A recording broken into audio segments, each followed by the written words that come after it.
Okay, तो guild socialism कहते हैं कि जो गिल्ड सोशलिज्म है ये कहाँ ओरिजिन हुआ? यूनाइटेड किंगडम में ओरिजिन हुआ। यूनाइटेड किंगडम कहाँ आता है? कहाँ आता है यूनाइटेड किंगडम? बोलेगा कोई? कहाँ आता है यूनाइटेड किंगडम? नहीं पड़ी? यूरोप में। सीधी सी बात है, यूरोपियन का मतलब यूरोप के एरिया में आता है। Became influential in the first quarter of 20th century. 20th century का जब एक चौथाई भाग चल रहा था, ठीक है, उस समय जो है इन्फ्लुएंशनल हो गया। अब लोगों को लगने लगा कि यस, ये भी एक नया तरीका है। अब तक तो लोग फेबियन सोशलिज्म, सोशलिज्म, समाजवाद, मजदूरों का हक, मजदूरों का वोट, लेकिन अभी ये आता है मतलब ये इन्फ्लुएंस होता है कब? 20वीं शताब्दी में थोड़ा सा एक्टिव होने लगता है।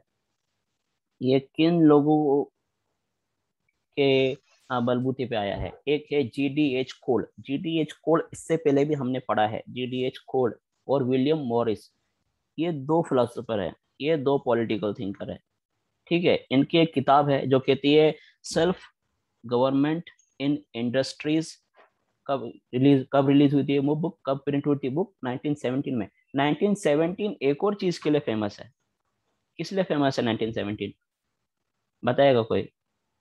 1917 का जो ईयर है ये एक और चीज के लिए फेमस है। एक पॉलिटिकल लीडर का, देखो ये पॉलिटिकल लीडर का डेट ऑफ ईयर है।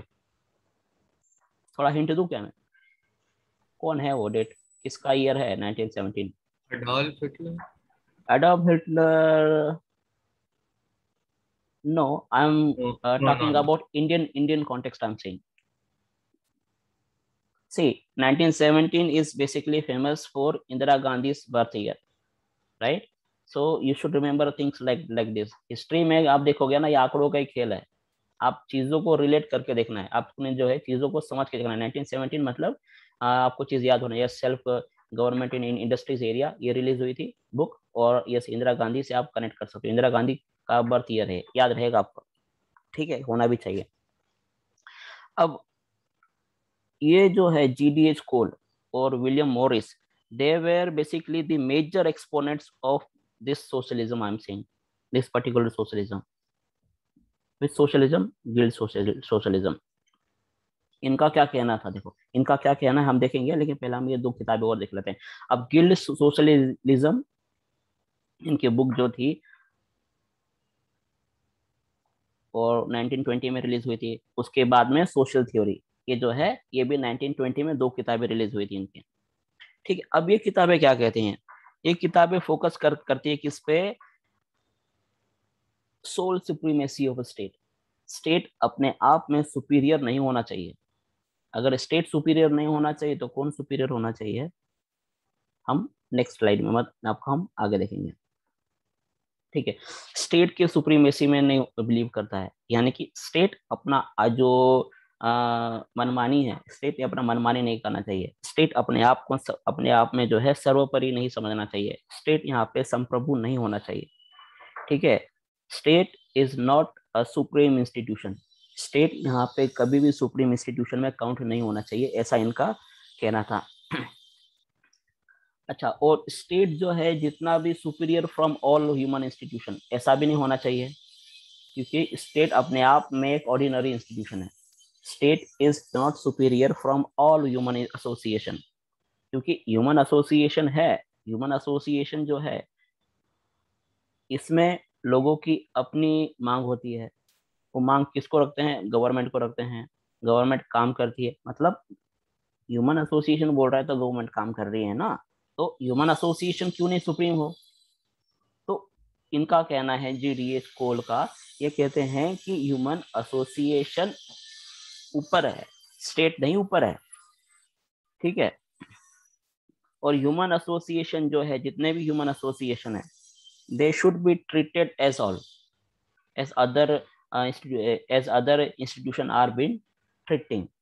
तो इस तरीके से कहते हैं means of production should not be in control of state. ये देखो ये एक अच्छी बात है, मीन्स ऑफ प्रोडक्शन जो है स्टेट के हाथ में नहीं होना चाहिए, ठीक है। Administration should be in hands of workers. जितने भी वर्कर्स है इनके अंडर होना चाहिए एडमिनिस्ट्रेशन, क्योंकि भाई उन्हीं को जिंदा रहना है ना वहाँ, सही बात है, उन्हीं को काम करना है, उन्हीं के हाथ में होना चाहिए। उनको अच्छा पता है कि उनके लिए क्या, किस चीज की आवश्यकता है, किस चीज की जरूरत है। एक और बात है यहाँ पे, नो स्टेट इंटरफेरेंस, स्टेट का इंटरफेरेंस कहीं नहीं होना चाहिए, बट सेल्फ गवर्नमेंट होनी चाहिए यहाँ पे। एक स्वराज्य जो है ना, खुद की गवर्नमेंट होनी चाहिए यहाँ पे, स्टेट का कोई इंटरफेरेंस नहीं होना चाहिए। आई बात समझ में? अच्छा, अब हम देखते हैं यहाँ पे क्या है गिल्ड सोशलिज्म और सिंडिकेट सोशलिज्म में फर्क। मैं ये इरेज करता हूँ तब तक। गिल्ड सोशलिज्म और सिंडिकेट सोशलिज्म में क्या फर्क है हम देखते हैं, एक मिनट, तो इरेज कर देते हैं। ओके।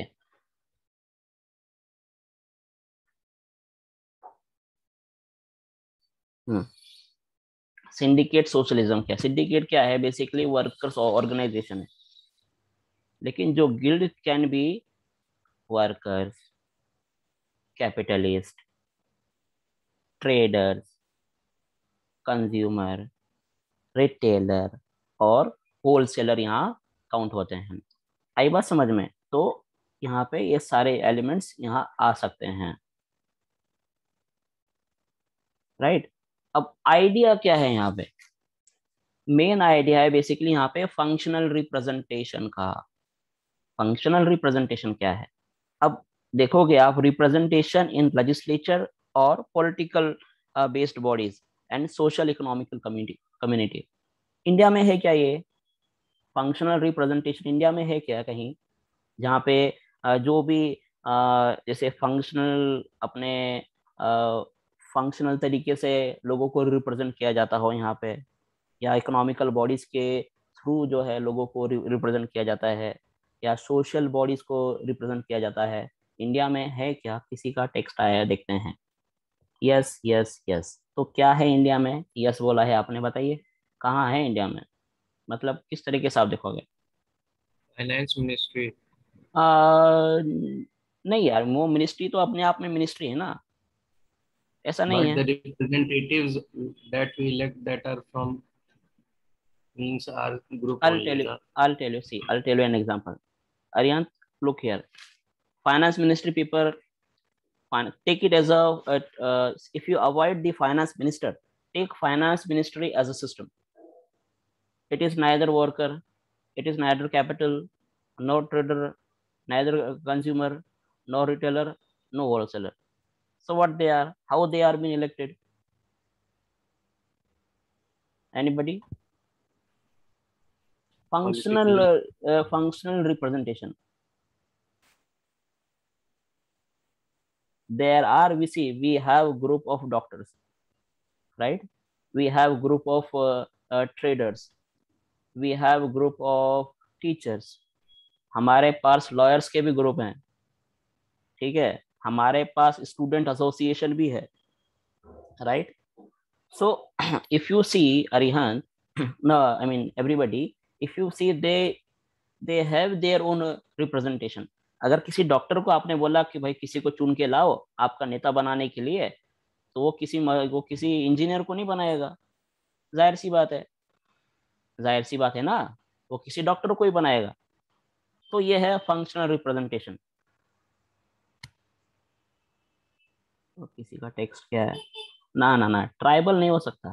ट्राई नहीं, ट्राइबल कोई प्रोफेशन थोड़ी है।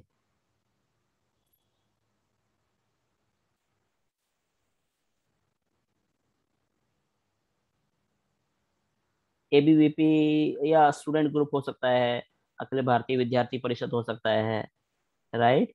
और can be also, yes, Akhil Bharatiya विद्यार्थी परिषद भी हो सकता है, ठीक है। और सफाई कर्मचारियों का ग्रुप होता है, सफाई लेबर कर्मचारियों, labour labour unions. Labour unions होते हैं, ठीक है। जैसे हमेशा मैं वो एग्जांपल देता हूँ किसका, नेरमो, नेशनल रेलवे मजदूर यूनियन, राइट। तो इस तरीके से ये चीजें फ्रेमवर्क में आती हैं, ऑलराइट। चलो, नेक्स्ट कहते हैं फिर इंडस्ट्रियल डेमोक्रेसी की बात करते हैं ये। अब इंडस्ट्रियल डेमोक्रेसी क्या है, जाहिर सी बात है, एक लाइन में समझ जाना है, industrial democracy is nothing but democracy in industry. जितने भी डेमोक्रेसी है उनके अंदर आपस में डेमोक्रेसी हो, स्वच्छंद हो, फूल हो, अपना हक चुनने का, अपनी बात कहने का, अपनी बात मनवाने का, आपके लिए क्या अच्छा है क्या बुरा है, ये सब चीजें बताने का हक होना चाहिए। Right. Participation of workers in industry. अब वर्कर्स इन इंडस्ट्री में पार्टिसिपेशन किस तरीके से कर सकते हैं, हम यहाँ देखते हैं। यहाँ इस जगह पे इस चीज पे ये फोकस करता है गिल्ड सोशलिज्म, इस चीज पे। State should share sovereignty. State ने अपना सवर्निटी शेयर करना है, स्पेशली विथ गिल्ड्स। अब गिल्ड्स क्या है, अपने आप में ग्रुप है, जैसे मजदूरों के साथ, लेबर के साथ, वर्कर्स के साथ, उनके यूनियन के साथ डिसीजन मेकिंग प्रोसेस में उनको अ, योगदान देना देना चाहिए। ठीक है, उनकी अपनी अहमियत है, उनकी अपनी इम्पोर्टेंस है, ये उन्हें बताना चाहिए। बोलो, किसी को कहना है कुछ? म्युनिसिपल, यस म्युनिसिपल भी हो सकता है। ठीक है, तो यही बात है, मतलब आप अपने प्रोफेशन के हिसाब से आप यहाँ डिसीजन मेकिंग प्रोसेस में पार्टिसिपेशन कर सकते हो। ऑलराइट। किसी को कुछ समस्या है ये समझने में, गिल्ड सोशलिज्म समझने में? देखो, मैंने आपको शुरुआत में कुछ बड़े बड़े नोट्स दिए थे, लेकिन ये नोट्स जो है आपके एमसीक्यू के हिसाब से इंपॉर्टेंट है, मैं समझता हूँ, और ये आपको ये कारगर है पास होने में। ठीक है।